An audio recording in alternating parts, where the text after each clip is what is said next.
Exercise 5.3 question number 3, इसमें 10 part हैं, it means यानी कि 10 क्वेश्चन हैं ये। तो फर्स्ट क्वेश्चन देखें, इसके आगे लिखा हुआ है Q6, इट मीन्स जो थर्ड का फर्स्ट पार्ट हम सॉल्व करेंगे यहाँ पे। इसी तरह से आपको क्वेश्चन नंबर 6 करना है और थर्ड का 6 पार्ट करेंगे। तो इसी तरह से इस एक्सरसाइज में क्वेश्चन नंबर 4 जो है लैंग्वेज प्रॉब्लम, उसको सॉल्व करना है और थर्ड का 7th पार्ट की तरह क्वेश्चन नंबर 5 को सॉल्व करना है। तो फर्स्ट देखें, यहाँ पे ए गिवन है, first term, D common difference given है, nth टर्म गिवन है 50। We have to find number of terms and sum of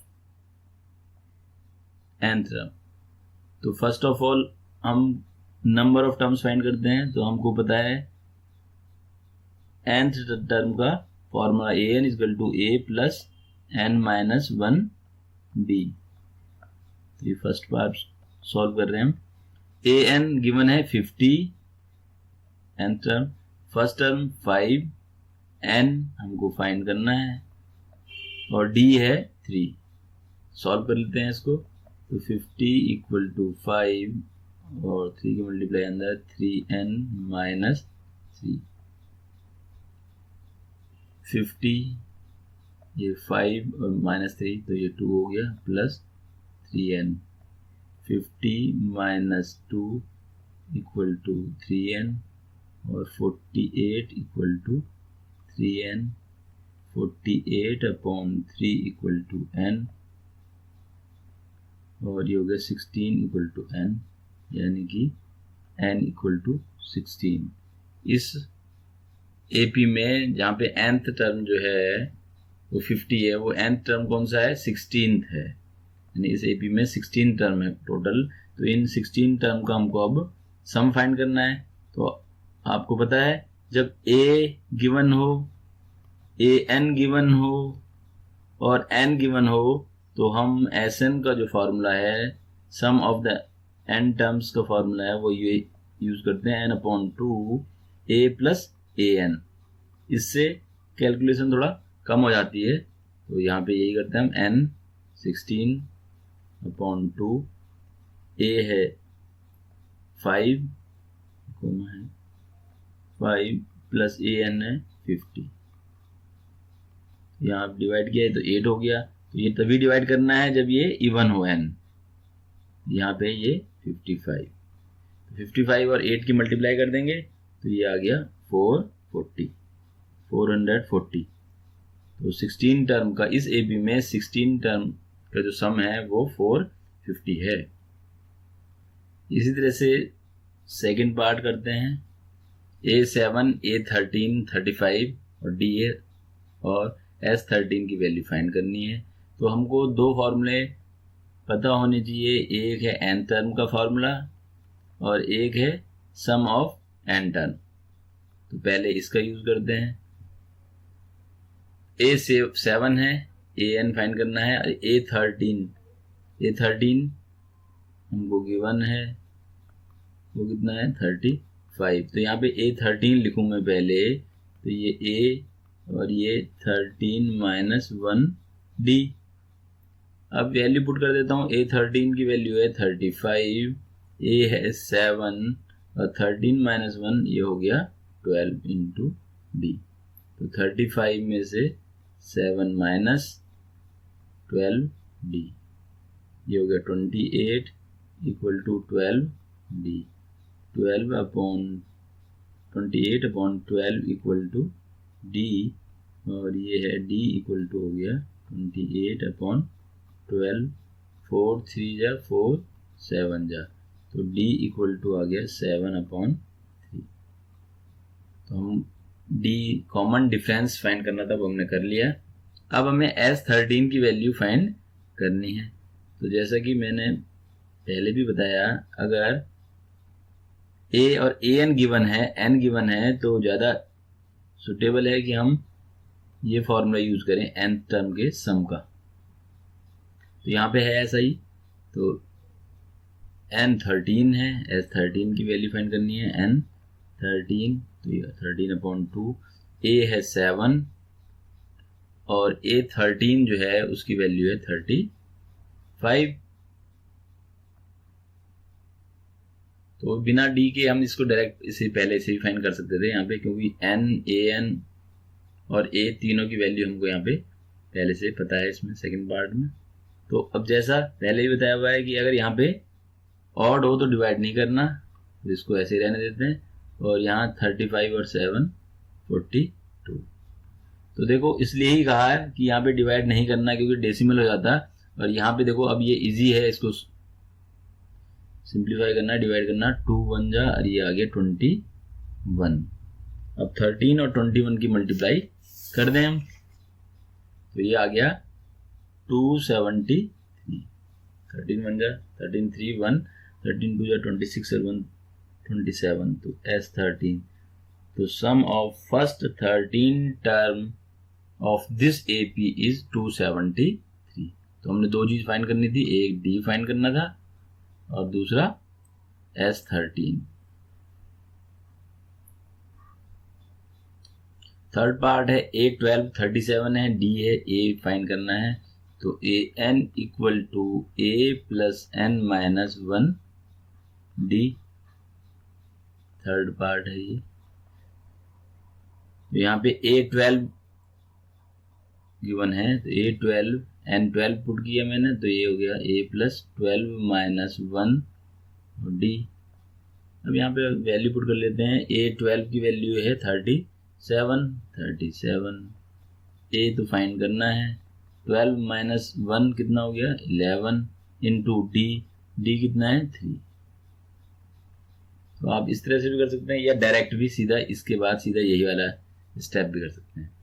तो कन्फ्यूजन ना हो, N12 है, N कैसे आया, तो इसलिए हम पहले यहाँ पे N की वैल्यू पुट की। अब हमें दिख रहा है A12, तो A12 की वैल्यू देखिए यहाँ पे 37 इक्वल टू A, 11 3 जा 33, इसको इधर 37 माइनस 33 इक्वल टू A, और ये हो जाएगा 4 इक्वल टू A, यानी कि A इक्वल टू 4। तो first term of this AP, जिसकी हमें इंफॉर्मेशन दी हुई है जिस AP की, उसकी फर्स्ट टर्म 4 है। हमने A फाइंड कर लिया। अब हमें S12 फाइंड करना है। तो यहाँ पे जैसा A गिवन है और N12 और A12 की वैल्यू है 37, तो ये ज़्यादा इजी है कि SN equal to N/2 A plus AN formula use करें, तो यही करते हैं। तो S12 की value sum of first 12 term of this AP equal to 12/2 A4 find कर लिया है हमने, AN 37। अब जैसे यहाँ बताया हुआ है इवन है तो डिवाइड कर सकते हैं, तो कर देते हैं, 6 हो गया, और 37 और 4 41, इनकी मल्टीप्लाई कर देते हैं, तो 6 1 जा और 6 4 जा 24। तो इस AP के फर्स्ट 12 टर्म का सम 246 है। तो यहाँ क्वेश्चन यहाँ दिखाई दें इसके, मैंने इसलिए यहाँ पे इसको डाउनवर्ड्स नहीं सॉल्व किया है, इसके यहाँ पे राइट में ही सॉल्व किया है। तो आप क्वेश्चन के नीचे सॉल्व करेंगे प्रॉपर वे में। थर्ड का फोर्थ क्वेश्चन है, A3 गिवन है, S10 गिवन है, हमको D और A10 की वैल्यू फाइंड करनी है। तो सबसे पहले n टर्म का formula AN equal to A plus N minus 1 into D। तो यहाँ पे देखें कि क्या क्या हमको गिवन है। तो A3, तो यहाँ पे A3 लिखा मैंने, A नहीं पता अभी, और N 3 माइनस 1 इंटू D की वैल्यू भी नहीं पता हमको। A3 कितना है 15 है, A प्लस 3 माइनस 1 यानी 2D। ये हो गई इक्वेशन फर्स्ट। क्योंकि A और D की वैल्यू नहीं पता तो हमको इसको इक्वेशन की फॉर्म में लिखना होगा। तो ये ध्यान रखेंगे, कई क्वेश्चंस में इस तरह से करना होगा आपको। अब सेकंड केस S10 गिवन है, तो SN इजकल टू कितना है N/2 2A plus N minus 1 into D। अगर A भी मुझे पता होता, AN पता था, तो उसको हम फाइंड कर सकते थे एस एन को, या एस एन गिवन है तो हम ए फाइंड कर सकते हैं। तो यहाँ पर नहीं है तो इसलिए इस तरह से यूज करें। अब यहाँ पे S10 इक्वल टू 10/2 2a, ए की वैल्यू नहीं पता, और ये हो गया 10 - 1d। अब S10 की वैल्यू पुट कर देते हैं, ये गिवन है S10 125, 2 से यहाँ पे इवन है, डिवाइड करते हैं 5, और ये हो गया 2a 10 - 1 9d। अब 5 कॉमन है तो इसलिए इसको 125 में डिवाइड कर देंगे। तो 125 में डिवाइड किया तो 5 2 जा 5 5 जा,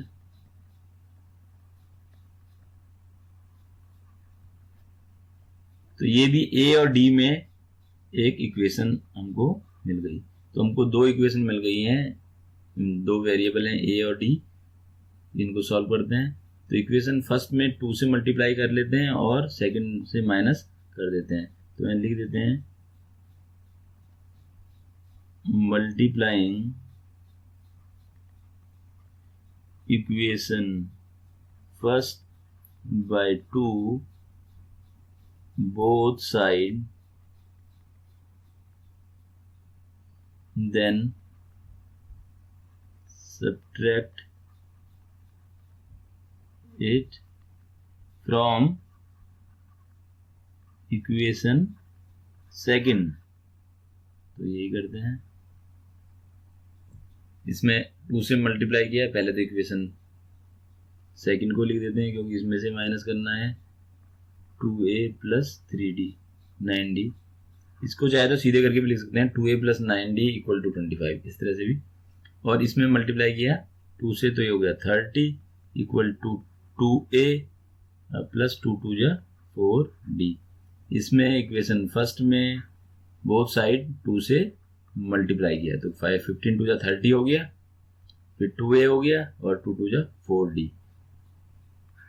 अब इसको माइनस करना है तो माइनस माइनस माइनस, यहाँ माइनस हुआ माइनस के 5, 2a प्लस माइनस में ये कैंसिल, और यहाँ पे 5d, 5 से डिवाइड करेंगे -5 में तो ये आ गया -1, तो d = आ गया -1।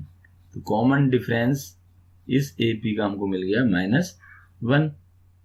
फोर्थ में ये हमें डी फाइंड करना था। अब A10 फाइंड करना है तो उससे पहले A भी चाहिए हमको, तो D की वैल्यू इक्वेशन 1 या 2 में किसी एक में पुट कर देते हैं।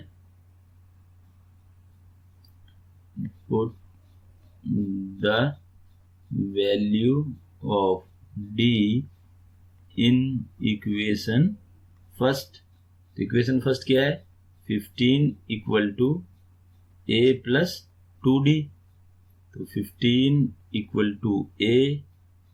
+ 2 × -1, 15 = a, ये 2 बन जाए 2, लेकिन माइनस का 2 होगा, और यहाँ पे 15 + 2 = a, 17 = a, it means a = 17। तो a जो first term of this AP we got 17 है। अब हमको A भी मिल गया है, D मिला है, हमको A 10th टर्म फाइंड करना है। तो 10th टर्म का फॉर्मूला आपको पता है, AN = A + n - 1d। तो 10 n हमको 10 चाहिए, तो A10 = A कितना है 17 + 10 - 1, और D कितना है × -1। तो आपको बताया पहले भी, D अगर माइनस में है तो ब्रैकेट में लिखेंगे, 17 + ये 9 हो गया × -1, 17 9 बन जाए 9, ये भी माइनस का होगा, और ये आ गया 8। तो A10 जो है 10th टर्म इस AP का 8 है। तो हमने इसकी वैल्यू D की वैल्यू -1 और A10 की वैल्यू 8 फाइंड कर ली। ये हमको फाइंड करना था। इसमें 5th पार्ट है, तो हम देख रहे हैं हमारे पास दो फॉर्मूले हैं, एक सम ऑफ टर्म्स का और नंबर ऑफ टर्म्स का। तो ए एन इक्वल टू और एस एन इक्वल टू दो फॉर्मूले, इन्हीं का यूज करके हमें क्वेश्चन को सॉल्व करना है। जो गिवन वैल्यूज है उनको उन फॉर्मूलों में पुट करना है। तो यहाँ फिफ्थ क्वेश्चन भी देखते हैं। डी गिवन है, एस एन गिवन है, ए और ए एन फाइंड करना है। तो यहाँ पे करते हैं इसको। एस एन इक्वल टू पहले ए एन 9 टर्म निकालनी है, A N equal to A plus N minus 1 into D. तो ए 9 की वैल्यू फाइंड करनी है, तो यहाँ पे हम इसे कर लेते हैं। ए 9 इक्वल टू ए नहीं पता हमको, प्लस 9 माइनस 1 पार्ट कर रहे हैं हम, और डी कितना है 5। तो A 9 equal to A plus ये 8 हो गया into 5। A 9 equal to A plus 40। तो हमें ए 9 ए प्लस 40 मिल गया। ए की वैल्यू जैसे हमें पता लगेगी हम ए 9 टर्म फाइंड कर लेंगे। अब S N equal to N upon 2 A plus A N, इसको कर लेते हैं क्योंकि ए 9 की वैल्यू यहाँ पे है। तो हमको क्या करना है, एस 9 गिवन है, तो एस 9 इक्वल टू 9 अपॉन 2। यहाँ पे हम दूसरा फार्मूला भी यूज कर सकते हैं एस एन का। ये फार्मूला तभी यूज करना है जब ए एन गिवन हो एक। दूसरा जहाँ पे कैलकुलेशन की इजीनेस के लिए इसे यूज करते हैं हम। तो ए हमको नहीं पता, ये तो हमें फाइंड नहीं करना है, प्लस एन यहाँ पे 9 है तो यहाँ भी 9 ही लिखना पड़ेगा। तो ए 9। अब एस 9 देखें 75 गिवन है, तो यहाँ 75 इक्वल टू 9 अपॉन 2। जैसा कि पहले ही बोला हुआ है कि ऑड हो तो डिवाइड नहीं करना, रहने दें इसको। ए, ये ए ऐसे ही है। ए 9 जो है वो ए प्लस 40 है, क्योंकि हम ऑलरेडी इसको फाइंड कर चुके हैं यहाँ पे। तो ए प्लस 40 यहाँ पे कर दिया। अब हमारे पास ए की वेरिएबल ए रह गया, तो ए की वैल्यू हमको मिल जाएगी आसानी से। तो यहाँ देखें, यहाँ 2 से मल्टीप्लाई कर देते हैं 75 में, और 9 से डिवाइड, क्योंकि ये 9 अपॉन 2 सारे में कॉमन है। और यहाँ पे हो गया ये 2a प्लस 40।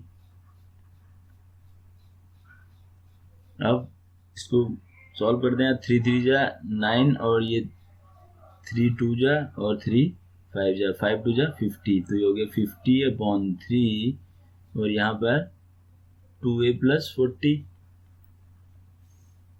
तो 40 को इधर ले आते हैं, तो 50 upon 3 minus 40 equal to 2a। यहाँ पे 40 नीचे 1 डिनोमिनेटर होगा, तो यहाँ एलसीएम 3 हो गया, ये हो गया 50 और ये 120 इक्वल टू 2a। और ये minus 70 upon 3 equal to 2a। और यहाँ पे ये तो क्या सॉल्व होगा नहीं, 70 अपॉन 3, तो ये 2 यहाँ पे ले आए, यानी कि 2 से डिवाइड कर देंगे, दैट इज ए। 2 1 जा ये 35, तो ये हो गया माइनस 35 अपॉन 3 इक्वल टू ए। या हम कह सकते हैं ए इक्वल टू जो है वो माइनस 35 अपॉन 3 है। तो first term of this A P V find. तो हमने इसकी फिफ्थ में जिसके ये इंफॉर्मेशन को गिवन है, उसकी हमने फर्स्ट टर्म ए फाइंड कर ली। अब हमें ए 9 फाइंड करना है। तो ए 9 इक्वल टू क्या था, ए 9 इक्वल टू हमने पहले ही फाइंड किया था ए प्लस 40। तो ए जो है वो कितना है, माइनस 35 अपॉन 3। यहाँ लिख देते हैं माइनस 35 अपॉन 3 प्लस 40। यहाँ एलसीएम ले लेते हैं 3, यहाँ पे 1, तो ये हो गया माइनस के 35 और ये हो गया 120। इसको माइनस करेंगे तो ये प्लस के 85 अपॉन में 3। तो A9 इक्वल टू ये आ गया। तो 9th term of this AP ये भी फाइंड किया हमने, और first term of this AP तो first term of this A B ये है, और 9 टर्म A9 इक्वल टू 85/3। तो nth टर्म का फॉर्मूला यूज करना है और सम ऑफ nth टर्म का, दो फॉर्मूले यूज करने हैं इस एक्सरसाइज 5.3 को करने के लिए।